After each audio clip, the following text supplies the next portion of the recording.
Ar-rijalu qawwamuna 'alan nisa bima faddalallahu ba'dahum 'ala ba'din wa bima anfaqu min amwalihim. Setiap suami itu kata Allah diberikan 2 keistimewaan dibanding istri perempuan. Nanti ibu pun punya keistimewaan dibanding suami. Ada ayatnya lagi. Saya ingin bicara tentang suami dulu. Ya kata Allah, apa 2 keistimewaan itu? Pertama, diberikan perangkat kepemimpinan, kekuatan. Makanya kekuatan kepemimpinan itu ada di laki-laki. Wibawanya, kata-katanya, ketegasannya, ototnya, tanda fisiknya. Laki-laki, perempuan nggak ada. Silakan cek. Yang kuat kan kalau disebutkan laki-laki. Kata-kata yang keras laki-laki. Ya, kata-kata yang berwibawa laki-laki. Makanya kalau ada laki-laki yang gemulai, hilang kewibawaannya. Ustadz, saya mau tanya. Habis tuh. Kaget. Tuh. Ya.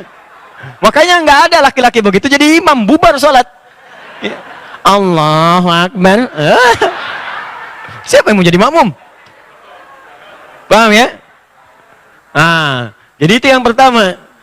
Ya, makanya nanti di surat Yusuf itu disebutkan pemimpin laki-laki bekerja sama dengan asisten yang manajernya perempuan. Laki-laki itu seperti matahari. Nabi Yusuf pernah bermimpi, saya melihat matahari dan bulan serta 11 bintang sujud pada saya. Diartikan matahari itu Syamsa itu ayah laki-laki, Qamar itu ibu perempuan. Laki-laki itu seperti matahari dengan kekuatannya sengat. Panas. Kalau ada yang ganggu keluarga, ganggu istri, sengat dia. Jangan diam aja. Terusin aja, saya lagi jengkel. Enggak begitu. Ya, sengat dia, lindungi keluarga, qawam. Matahari fungsinya mengeringkan pakaian-pakaian yang sedang basah. Kalau air mata itu mengalir di pipi istri Anda, keringkan dengan kalimat-kalimat Anda. Sayang, jangan menangis sendirian, hatiku gelisah. Itu, catat. Itu maksudnya. Keringkan, keringkan, keringkan. Ya, perempuan seperti bulan. Bulan itu kan keindahan. Orang kalau mau lihat keindahan, nggak ada yang lihat matahari. Belum pernah saya tanya, mau kemana Pak? Lihat keindahan matahari. Nggak ada. Pasti lihat bulan keluar, indah, tampil. Demikianlah seorang istri yang baik. Begitu suami pulang, lihat. Cantik fisik itu relatif, walaupun jelek mutlak. Ya. Tapi keindahan akhlak itu utama. Makanya Sayyidah Khadijah itu kan ketika Nabi melihat, tuh hilang kegelisahannya. Nabi itu sedang capek, lelah. Menerima dakwah, nyampe rumah, lihat wajah istri, baru lihat aja. Itu hilang kegelisahannya, baru lihat wajahnya. Dia bukan bicara masalah kecantikan fisik, bukan. Keindahan kata-katanya, keindahan tampilannya. Itu gimana caranya Bu? Suami pulang dari kantor, capek, pekerjaan menumpuk, nyampe rumah, ya di jalan dikelaksonin, dibalap orang gitu kan, gak enak. Nyampe rumah begitu lihat ibu buka pintu, Assalamualaikum, Waalaikumsalam. Lalu kelihatan ibu, Masya Allah, tambah masalah. Ya. Itu tandanya ada ketidaksesuaian.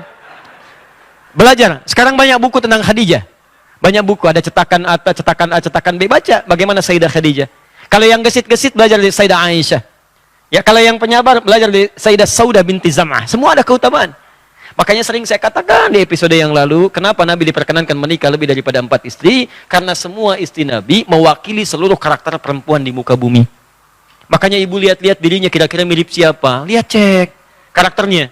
Lalu pelajari dari situ. Ya, jangan tertukar kadang-kadang. Maaf, ini suami jadi bulan, ya istri jadi matahari. Itu yang repot. Jadi nggak boleh ada cerita suami takut istri. Nah, jadi yang pertama itu. Yang kedua, wabima anfaqu min amwalihim. Suami itu diberikan perangkat untuk cari nafkah. Kerja Pak.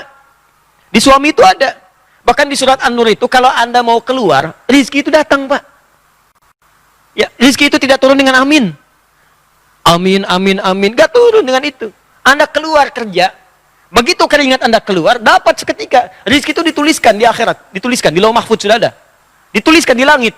Ya, Quran surah ke-51, ayat 22. Paling kanan agak sedikit ke bawah.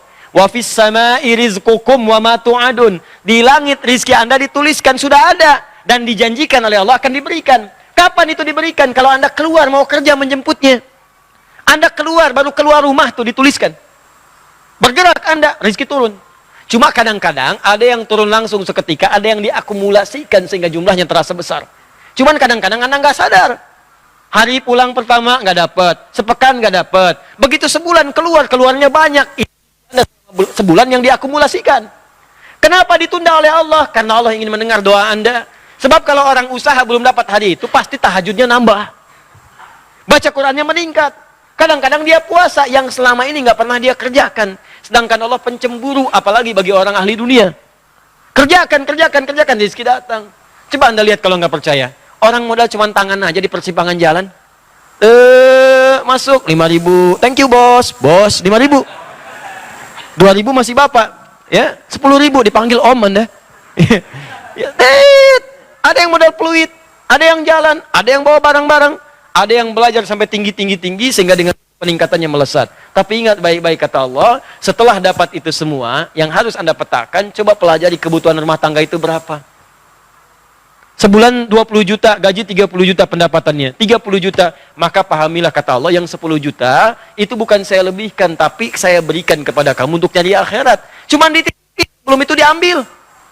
Kalau Anda nggak siapkan investasi akhirat, kejadian. Kadang-kadang ada pencurian, kadang-kadang kebakaran, semua harta habis.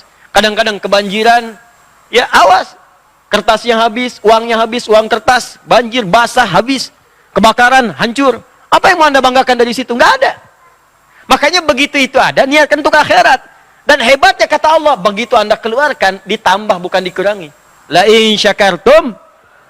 Quran surah 14 ayat yang ke-7. Gimana mengeluarkannya? Ada zakat. Begitu zakat dikeluarkan naik 10 kali lipat. Makanya keluar zakat. Makanya kata Allah, kalau ada orang lupa zakat, ingatkan dia. Kalau perlu ambil. Ya, yang berhak supaya dikeluarkan. Saking sayangnya Allah supaya nambah hartanya bukan berkurang. Kalau nggak dikeluarkan ada ancaman, kalau dikeluarkan tambah 10 kali lipat. Di mana dalilnya Ustaz? Quran surah ke-9 ayat 103. Diberikan ke 8 golongan Quran surah 9 ayat ke-60. Yang 103, khudz min amwalihim shadaqah. Ambil dari harta temanmu itu. Ingat dia zakat belum keluar, ingatkan supaya zakat. Berikan ke 8 golongan. Dapat 10 pahala. Ningkat lagi hartanya, ningkat minimal 10 kali lipat. Kalau sudah keluar zakat masih ada, infak keluarkan. Infak itu lebih dahsyat. Kalau zakat fardu memang harus keluar. Kalau infak itu sunnah. Kalau dikeluarkan pahalanya lebih daripada zakat, 700 kali lipat paling minimal. 700 kali lipat paling minimal. Dari mana dalilnya Ustaz? Quran surah kedua Al-Baqarah ayat 261. Paling kiri sebelah atas. Matalul ladzina yunfiquna amwalahum fi sabilillah kamathali habbah ambatat sab'a sanabil fi kulli sumbulatin mi'atu habbah wallahu yudha'ifu liman yasha wallahu wasi'un alim. Orang kalau mau infak diibaratkan kata Allah seperti menanam 1 biji, tumbuh 7 tangkai. Setiap tangkai ada 100 biji baru. 1 kali 7 kali 100, 700 kali lipat paling minimal. Bahkan bisa dilipat gandakan tanpa batas sesuai keikhlasan. Makanya kadang-kadang disentuh pengajian ada kotak infak, itu bukan mobil-mobilan tuh. Lewat bukan. Truk infak.